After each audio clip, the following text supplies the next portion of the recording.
Imagine you're one of the lucky few among 10 crews in the world carrying out combat missions in Swedish Strv 122 tanks. Fighting in such a vehicle is definitely an honor and a responsibility. But is it really better than the more common models? How does the Strv 122 perform in combat? And why are the Russians paying so much attention to it? You can't talk about this tank without mentioning the German tank industry. Because the Strv 122 is a licensed copy of the German Leopard 2A5. In the early 1990s, the Swedish Army decided to abandon the development of its own main battle tank and purchase a foreign one instead. There was a competition, and the winner was the German Leopard 2A5. It was then modified to meet Sweden's needs, and that's how this unique vehicle came to be. By the way, unlike the Germans who named their tanks after predators, the Swedes didn't care much about naming. The STRV 122 project was simply called the tank. That's how stridsvagn translates from Swedish. Still sounds intimidating if you don't speak the language. And once the full-scale Russian-Ukrainian war began, the STRV 122 and Leopard 2A5 met on the same side of the battlefield, creating a unique opportunity to compare them. The Swedish one. I personally like it better. At first glance, the combat characteristics of the Swedish tank aren't that impressive. The STRV 122 is heavier, more expensive, and its 120mm Rheinmetall gun with a .44 caliber barrel looks inferior to the Leopard's, but that's just at first glance.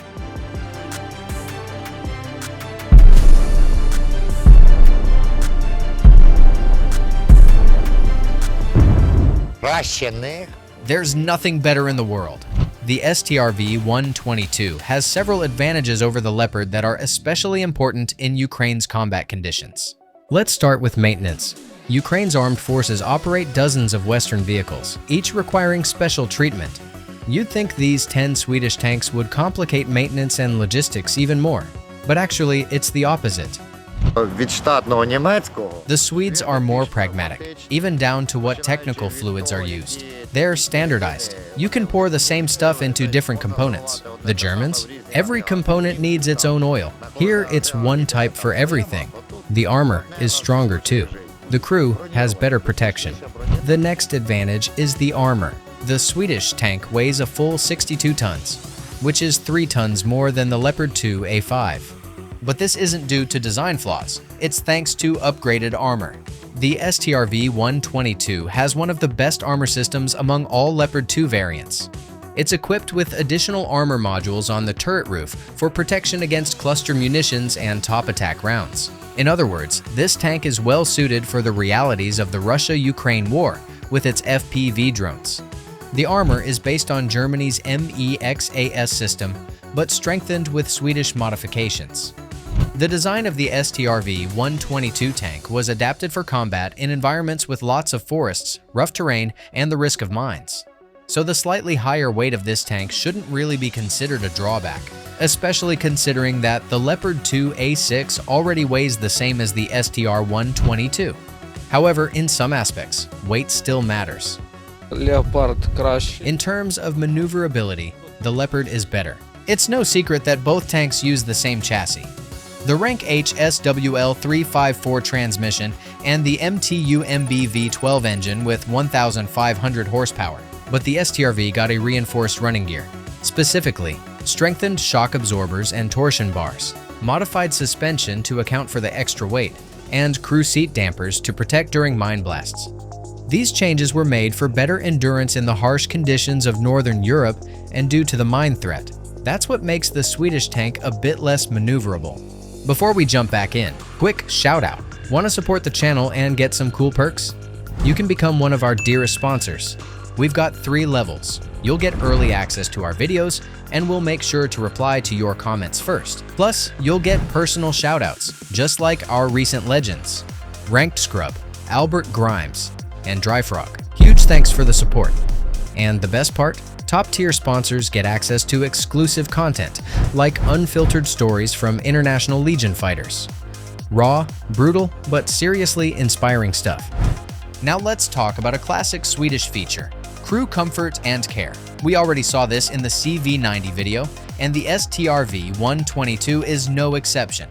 The Swedes also have this funny thing, a multi-cooker. No way. Yeah. Where is it? Right here.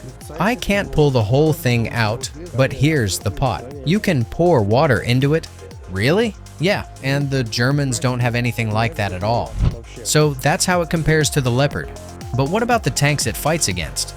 Even though its gun is technically weaker than the Leopard's, the STRV-122 can still easily destroy Russian tanks in battle. Due to design features, Russians need to fire a so-called warm-up shot to heat up the gun. Meanwhile, the Swedish tank can hit its target with the first shot. There were 2 cases where, from 3,800 meters, armor-piercing sub-caliber rounds hit a T-72 with the very first shot. First shot, wherever the sight is aimed, that's where the shell goes. The rounds for this sniper are Swedish too. For example, the SLPRJ M95 armor-piercing round with a tungsten core. It's designed for increased effectiveness against modern armor. Uniquely, in the US, this type of shell usually has a depleted uranium core, but the Swedes rejected that option for environmental reasons. By the way, Sweden once had its own nuclear program, but like Ukraine, gave up its nuclear weapons. That's a topic for another video. Impressive combat success with just 10 tanks speaks for itself. Russians are actively trying to destroy these Swedish tanks, mostly in their propaganda. Russian media claims that the occupiers burned all 10 of the tanks Sweden gave Ukraine. Well, here it is, safe and sound, one of those 10. According to open data, these tanks have survived at least 14 hits from various weapons, and only 1 was destroyed. An unknown number were abandoned due to damage. But even damage to a tank like this is a serious loss. Ukrainian soldiers are doing everything they can to protect their vehicles. They came stock, just as they are. That's how we got them. They were getting pierced easily. So we started buying metal ourselves through volunteers, welding it on. There, on the back, are the remains. We welded it ourselves, bought it ourselves. Then Ukrainian armored factories came and installed Contact One for us. That's the anti-drone cage. Russians were the first to come up with those, right? Everyone used to laugh at them. Ukrainians, Europeans, Americans. And now everyone's using them, even on Israeli tanks. And these upgrades pay off. Even saving one tank is worth days of work to make it safer. Of course, sometimes even the cage doesn't help, and a direct hit forces the crew to abandon the tank. But in most cases, it's effective protection. About these cages, we've seen them save us from Lancets, FPVs, ATGMs, everything. Yeah, sometimes it just depends on luck. While the cages work well, the tank's standard armor also holds its own. This tank was hit by Russians. Where did it hit? On the right side, an anti-tank guided missile came in here, and everyone came out alive. Maybe the crew had to operate during the day, which made them easier to detect and hit, because at night, the chances of spotting and hitting a STRV-122 are much lower. That's why one key difference between the German and Swedish tanks is how they're used. The German doctrine is to shoot from a distance and only target vehicles. They're more maneuverable, and they believe they can dodge and use carousel tactics to speed things up. They think they won't get hit, but that's not true. Despite using similar components, the night vision device is better in the Swedish model, and when combined with the Barracuda camouflage system, this tank becomes unmatched at night. There's nothing better in the world, but for a specific task, it's a night hunter. It has a powerful thermal imager, a powerful night sight. It's built to spot the enemy before the enemy spots you, and to fire the first shot before they do. But both tanks have one trait that really annoys the Russians: how quiet they are. The Leopard and STRV-122 are so silent that there are even Russian claims that Leopard 2 crews don't even need to start the engine to quietly shell Russian positions. Of course, that's pure fiction. Still, no Soviet tank, including the T-80, can match their low noise level. But history could have taken a different turn for the STRV-122. These tanks could have become much closer than just targets. Fun fact: in the 90s, Sweden actively experimented with Soviet equipment. One of the candidates for what became the STRV-122 was the T-80. For testing, the Swedes received a T-80U.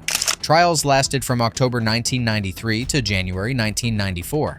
Compared to the older STRV-103 and STRV-101, the Russian T-80U was, in the Swedish military's opinion, better in terms of mobility. During the 3 months of testing, both trial machines reportedly never broke down. However, in terms of firepower, the 125mm gun on the T-80 didn't offer an advantage even over the existing Swedish tanks with 105mm and 76mm guns. Additionally, it turned out that the T-80U wasn't adequately equipped for night combat due to poor electronics. So, as a night predator, the T-80 clearly didn't make the cut. Overall, the STRV-122 is performing very well on the front. But to preserve these machines, they need to be used according to their intended role. It's ideal for night hunting in wooded areas, like its German sibling, but the Swedish tank should avoid frontal daytime assaults and close combat. If it just had a more powerful gun, then yes, it would definitely be better than the Leopard 2A6. This is a unique tank that deserves attention. But for now, the German Leopards have the advantage in numbers and versatility. Despite its superior tech and crew protection, the STRV-122 serves more of a support role, while the more numerous Leopards are leading the battlefield charge.